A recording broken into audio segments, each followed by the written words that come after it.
अब पहला क्वेश्चन है निम्नलिखित में लुप्त पद ज्ञात कीजिए। यहाँ पे हमें बताना है कि क्या आने वाला है। दिया हुआ है BEAG DGCI FIEK, और यहाँ पे हमें बताना है कि क्या आने वाला है।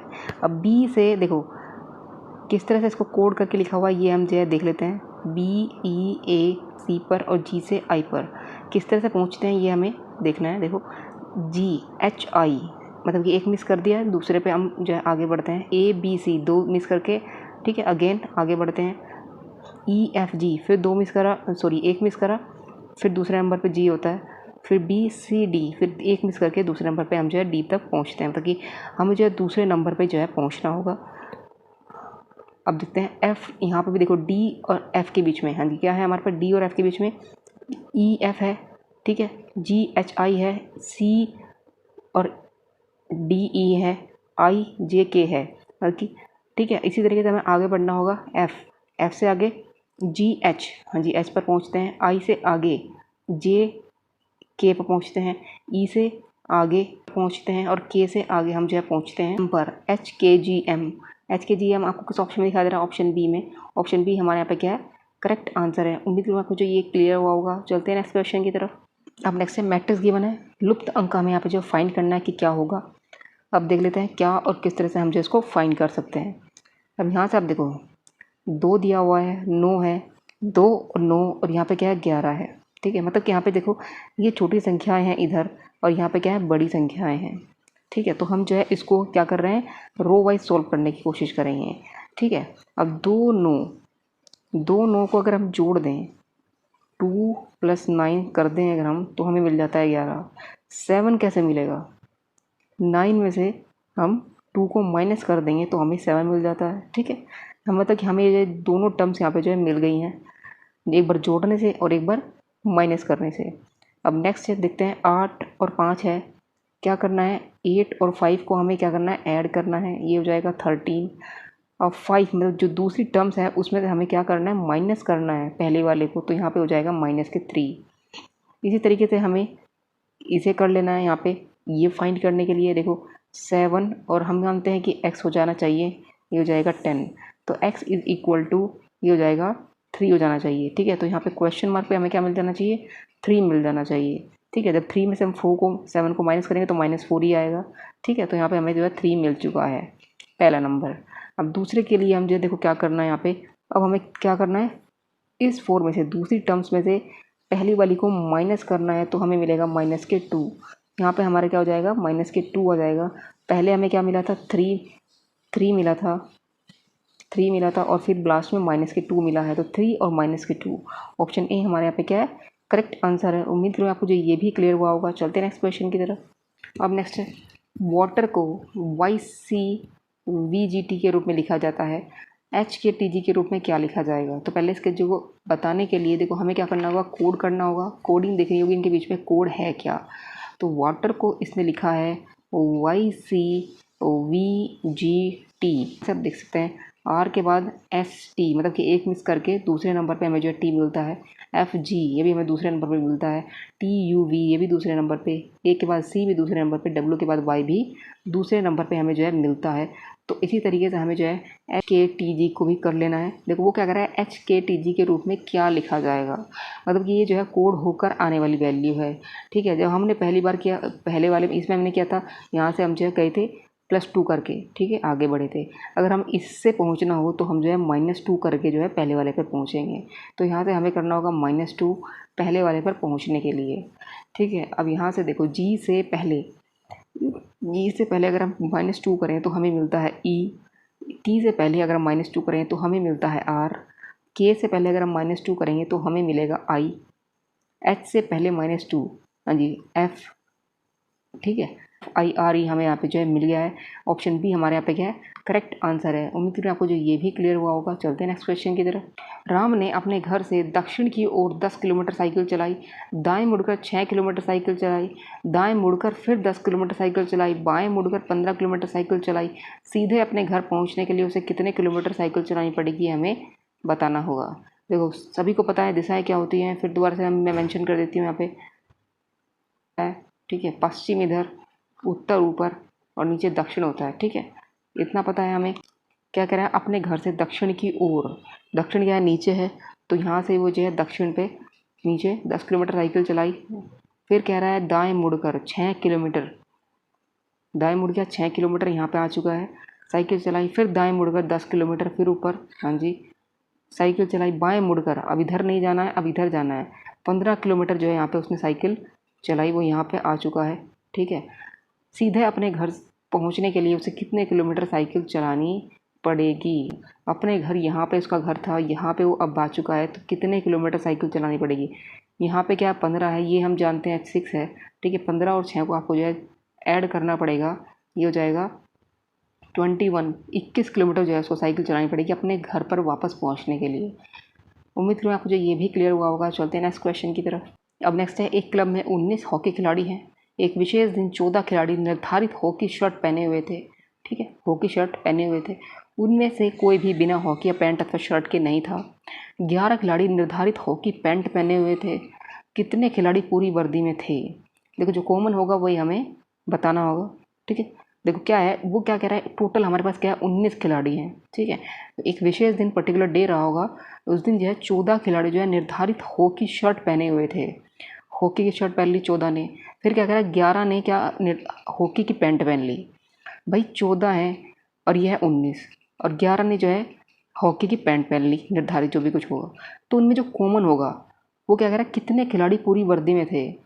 भाई देखो, जो पूरी वर्दी में बताने के लिए, ये क्या है 14 है और ये है 11। अगर मैं इन दोनों को जोड़ दूँ, पहले आप देखो 14 और 11 को अगर हम जोड़ें तो क्या 19 आ जाएगा? अगर 19 आता है तो यहाँ पे देखो कुछ भी कॉमन नहीं है, लेकिन यहाँ पे 19 नहीं आएगा, ज़्यादा आएगा, तो इसका मतलब यहाँ पे जो है कॉमन है, तो यहाँ पे ये हमारा निकलता है 25। ठीक है, अब इस 25 और यहाँ पे क्या है, टोटल खिलाड़ी हमारे पास क्या है 19। इस 25 से अगर हम इस 19 को माइनस करेंगे तो यहाँ पे हमें निकल जाएगा 6 खिलाड़ी, जो वे होंगे खिलाड़ी जो मतलब कि जिन्होंने हॉकी की शर्ट भी पहन रखी है, मतलब हॉकी शर्ट वाले भी हैं, और दूसरा हॉकी की पैंट पहन रखी है। ठीक है, ये 6 खिलाड़ी क्या है, हॉकी की शर्ट और पैंट दोनों पहने हुए हैं, कॉमन है। ठीक है, अब देखो क्या हम इसको वेन डायग्राम से इसको कैसे समझा सकते हैं। ये देखो, ये हॉकी की शर्ट वाले हैं, ये हॉकी की पैंट वाले हैं। ठीक है, टोटल हमें करना है 19 खिलाड़ी हैं। देखो 19 खिलाड़ी हैं, यहाँ पे दिया हुआ है 14 खिलाड़ी हैं। ये हॉकी की शर्ट वाले हैं, ये पैंट पहने हुए हैं। ठीक है, अब यहाँ से देखो, यहाँ से है ये 14 खिलाड़ी हैं, ये पूरा अगर ये 14 खिलाड़ी हैं और ये पूरे क्या है हमारे पास 11 खिलाड़ी हैं। ठीक है, तो कुछ ना कुछ तो कॉमन रहा होगा, जब भी तो हम जो है इन तीनों, यहाँ पे जो वैल्यू है, यहाँ पे जो वैल्यू है और इस वाली जो वैल्यू है, इन तीनों को अगर मैं जोड़ूँ तो मेरा जो है 19 आएगा। ठीक है, अब यहाँ से देखो 14 है और 6 है, 14 में से अगर मैं 6 को माइनस कर दूँ, 14 और 6। ठीक है, तो यहाँ पे हमारा आ चुका है 8, ये हो गया हमारा 8 अलग से। 6 जो है कॉमन है। अब देखो 6 कॉमन है, यहाँ पे क्या है 11 खिलाड़ी है, तो 11 में से 6 गए, हाँ जी, 11 से 6 जाएंगे 5, तो 8 6 5, 8 से 5 को अगर आप जोड़ोगे तो जो है आपको 19 मिलता है। 19 खिलाड़ी हमारे पास पूरे बन जाते हैं। ये क्या है, 6 कॉमन है, जिसने हॉकी की शर्ट भी पहनी है और हॉकी की पैंट भी पहनी है। तो कितने खिलाड़ी पूरी वर्दी में थे, ये हमें जो है पता चल गया वेन डायग्राम के थ्रू भी, या फिर हम वैसे भी जनरली भी हम जो है बता सकते हैं कि 14 और 11 को आप जो है जोड़िए। ठीक है, और उसमें से जो है 19 को माइनस कर दिए, वो हमें जो है कॉमन पता चल जाता है। तो यहाँ से हमारा जो है 6 जो है ये कॉमन है, जिसने पूरी वर्दी मतलब हॉकी की शर्ट भी और पैंट भी पहनी हुई थी। उम्मीद करूँगा आपको जो ये भी क्लियर हुआ होगा। चलते हैं नेक्स्ट क्वेश्चन की तरफ।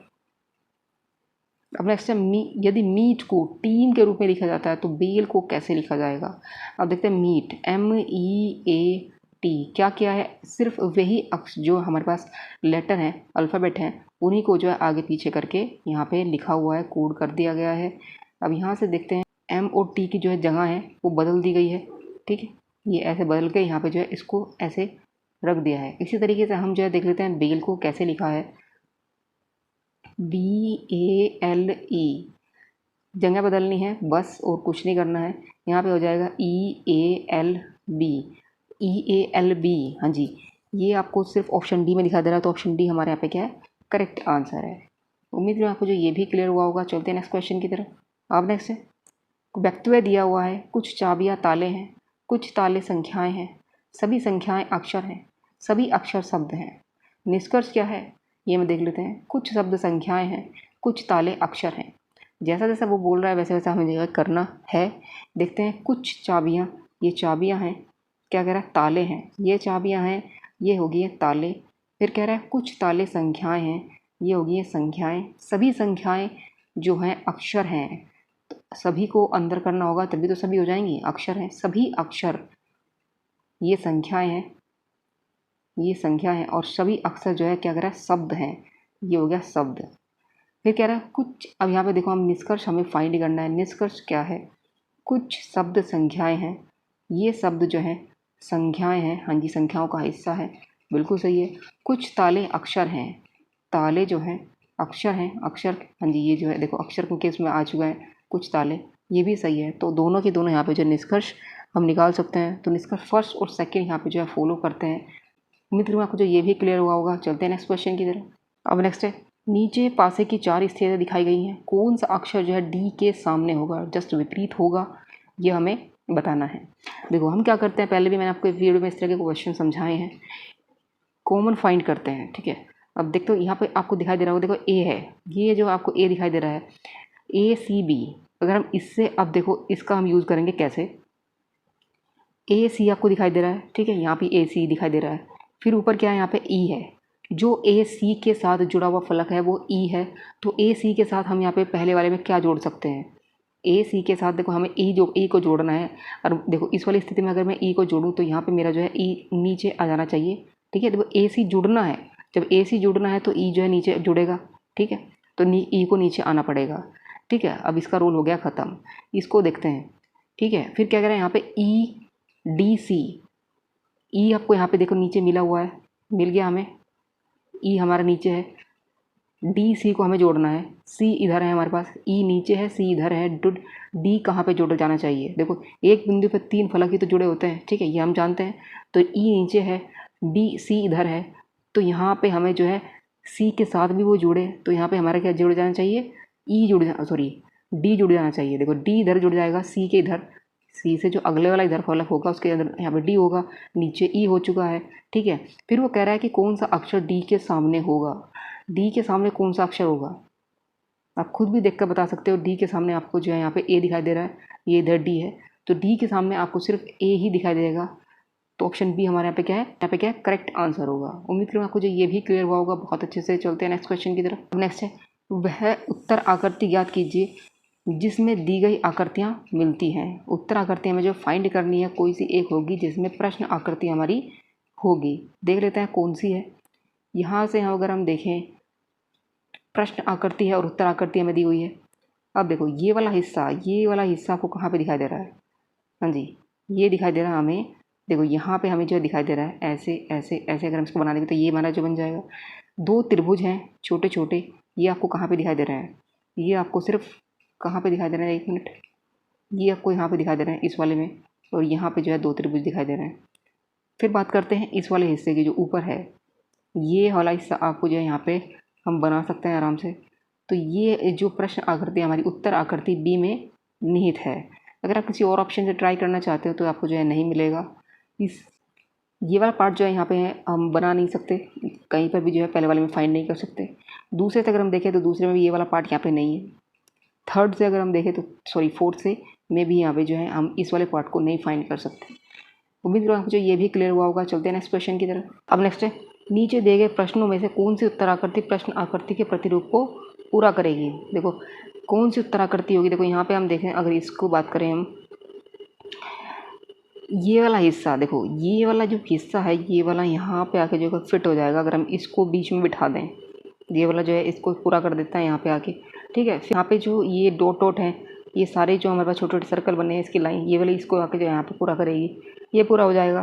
फिर ये वाली जो लाइन है, ये इसको यहाँ पे जो है बीच से जो है काटेगी। मतलब कि सिर्फ यही ऑप्शन आपको जो है बिल्कुल सही लग रहा है, जो यहाँ पे जो है फिट होगा आकर, ठीक है, इसको पूरा करने में मदद करेगा। बाकी अगर आप किसी और ऑप्शन से देख रहे हैं तो वो आपका नहीं होगा, क्योंकि ये इसमें इस वाले, अगर हम इस वाले में देखें तो ये वाला हिस्सा जो है इसको पूरी तरीके से पूरा नहीं करता है, इस वाली लाइन को, ठीक है। तो ये भी हम जो है यहाँ पे नहीं बना सकते। इससे अगर हम देखें तो यहाँ पे ये वाली जो लाइन है ये पूरी नहीं होगी, ठीक है, ये भी नहीं बना सकते। इससे अगर हम देखें तो ये वाली लाइन यहाँ पूरी होने के लिए यहाँ पे जो है कुछ भी गिवन नहीं है। तो यहाँ पे हम सिर्फ ऑप्शन ए से ही हम जो है बता सकते हैं। ऑप्शन ए हमारे यहाँ पे क्या है, करेक्ट आंसर है। उम्मीद करो आपको जो ये भी क्लियर हुआ होगा। चलते हैं नेक्स्ट क्वेश्चन की तरफ। अब नेक्स्ट है प्रश्न आकृति है, कौन सी उत्तर आकृति जो है प्रश्न आकृति को पूरा करेगी। ये वाले अगर हम आकृति इसको हम यहाँ पे अगर उठा कर रख दें, ठीक है, ये बिल्कुल ये वाला हिस्सा यहाँ पे जो है बन जाएगा और नीचे जो है आके इसको पूरा कर देगा, मतलब फिट हो जाएगा, ठीक है। तो यहाँ पे सिर्फ ऑप्शन ए हमारे यहाँ पे जो है करेक्ट है। बाकी अगर आप इससे देख रहे हैं तो ये नहीं बन सकता। ये इसको जो है यहाँ पे देखो नीचे सीधी लाइन है, फिर ऐसे है, फिर ऐसे ज़्यादा बड़ा जो हिस्सा है यहाँ पे जो है शो हो रहा है, तो ये हम जो है नहीं ले सकते। इसी तरीके से हम जो है इसको भी नहीं बना सकते। यहाँ पे हमें चाहिए ये वाला हिस्सा, ये यहाँ पे जो शो नहीं हो रहा है। इसी तरीके से हम फोर्थ को भी जो है यहाँ पे फिट नहीं कर सकते। तो ऑप्शन ए हमारे यहाँ पे क्या है करेक्ट आंसर है। उम्मीद करूँ आपको जो ये भी क्लियर हुआ होगा। चलते हैं नेक्स्ट क्वेश्चन की तरफ। अब नेक्स्ट है नीचे प्रश्न आकृति में दिखाए गए अनुसार कागज को मोड़ने, छेदने और खोलने के बाद वह किस उत्तर आकृति जैसे दिखाई देगा, यह हमें देखना है। प्रश्न आकृति दी हुई है, देखो यहाँ पे इसको मोड़ दिया है ऐसे, पहले इसको ऐसे मोड़ा है, फिर मोड़ने के बाद जो है ये वाला हिस्सा मतलब ऊपर आ गया है, ठीक है। फिर इसको ट्रायंगल बना दिया ये वाला। इस ट्रायंगल को भी बना कर एक बार फिर दोबारा से मोड़ा है। मोड़ने के बाद जो है पीछे से हमें इसको छेद कर दिया गया है। जब छेद किया है तो कैसा दिखेगा जब उसको पूरा ओपन करेंगे। देखो कितनी बार, देखो जब हम इसको ओपन करेंगे यहाँ से तो ये वाला छेद यहाँ पे भी दिखाई देगा, ठीक है। इससे इतने वाला हिस्सा ओपन करेंगे, इतने यहाँ तक पहुँचेंगे तो दो डॉट यहाँ पे भी दिखाई देंगे। तब तक हमारे कितने बन चुके हैं, 4 बन चुके हैं। जब हम इसको पूरा करेंगे, इसको सारे को ओपन करेंगे तो 2 इधर दिखाई देंगे और 2 इधर दिखाई देंगे। तो ऐसा देखो आप यहाँ से आप देख सकते हो, आपको सिर्फ 8 डॉट दिखाई देंगे, ठीक है। तो 8 डॉट आपको किस ऑप्शन में दिखाई दे रहे हैं, हाँ जी ऑप्शन डी में दिखाई दे रहे हैं। तो ऑप्शन डी हमारे यहाँ पे क्या है करेक्ट आंसर है। उम्मीद करूँ आपको जो ये भी क्लियर हुआ होगा। चलते हैं नेक्स्ट क्वेश्चन की तरफ। अब नेक्स्ट है यदि एक दर्पण XY रेखा पर रखा जाए तो दी गई उत्तर आकृति में से कौन सी आकृति प्रश्न आकृति का सही प्रतिबिंब होगी। हाँ जी दर्पण रख दिया है। मैंने आपको पहले भी अपनी वीडियो में कई बार समझाया, दर्पण रख देते हैं तो मतलब कि इमेज जो है परितक को हम जो है घुमाने की कोशिश करते इमेज जो है हम परितक घुमा देते हैं। जैसे इसने यहाँ पर रखा है दर्पण इधर साइड, तो इसकी जो इमेज होनी चाहिए वो कैसी बनेगी वो हमें देखना है। हाँ जी ए जो है वो बिल्कुल देखो ऐसा ही बनेगा। क्या है हमारे पास, ये वाली इमेज इधर आके बनेगी, जो लाइन है वो बिल्कुल सही नहीं रहेंगी। ए हमारे पास ऐसा ही बनेगा। बी जो है दर्पण के बराबर में है तो बी जो है दर्पण के बराबर में बनेगा इस वाले पार्ट पर, ठीक है। सी जो है दर्पण से दूर है तो इस वाले पार्ट पर बनेगा। तो ऐसा आपको किस ऑप्शन में दिखाई दे रहा है, ऐसा आपको सिर्फ और सिर्फ ऑप्शन ए में जो है दिखाई दे रहा है। तो ऑप्शन ए हमारे यहाँ पे क्या है करेक्ट आंसर है। उम्मीद करूँ आपको जो ये भी क्लियर हुआ होगा। तो फ्रेंड्स आज की वीडियो को यहीं विराम देते हैं। तो फ्रेंड्स कैसा लगा ये वीडियो, अगर वीडियो अच्छा लगा हो तो लाइक कमेंट से जरूर कीजिए, चैनल को सब्सक्राइब जरूर कीजिए जिससे कि आपको नए नए नोटिफिकेशन मिलता रहे। तो फ्रेंड्स आज की वीडियो में बस इतना ही, कल फिर मिलते हैं एक नई वीडियो में। तब तक के लिए जय श्री राम।